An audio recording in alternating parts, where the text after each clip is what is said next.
très grande fermeté.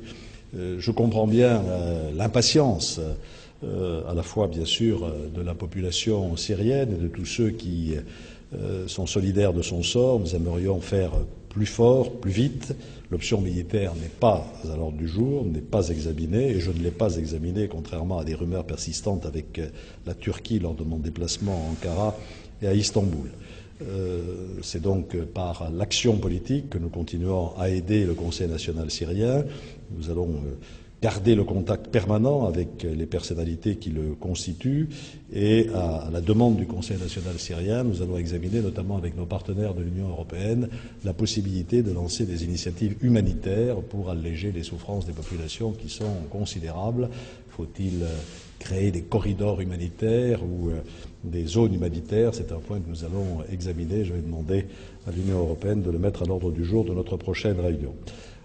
Voilà, je voulais vous faire part de notre admiration pour votre courage, puisque vous vous battez à main nue, contrairement à ce qui est allégué ici ou là, de notre solidarité.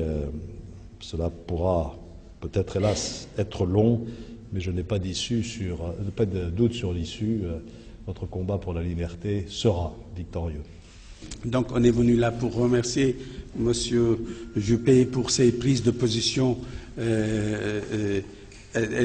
très significatives et qui ont fait beaucoup qui ont encouragé énormément aussi notre peuple et les jeunes de la révolution des coordinations à continuer leur combat pour la liberté. Nous sommes venus ici aussi pour discuter de notre feuille de route concernant la possibilité d'une transition démocratique et pacifique vers un système démocratique.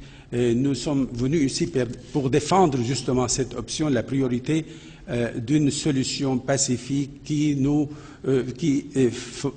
évitera à la Syrie la guerre civile, puisqu'il y a de plus en plus des menaces, des risques d'affrontements, de violences civiles, et également l'intervention militaire que tout le monde veut éviter, effectivement, pas seulement les Syriens, mais les Syriens en particulier.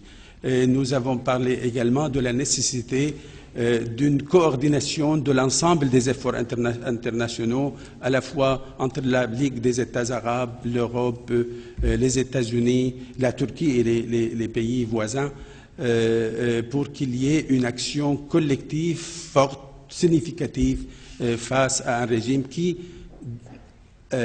semble de plus en plus décidé d'aller dans la voie de la fuite en avant et de la continuation de ce que son chef a appelé la guerre, une guerre qui est une guerre contre le peuple syrien. Voilà un peu le résumé de ce qu'on a dit dans mon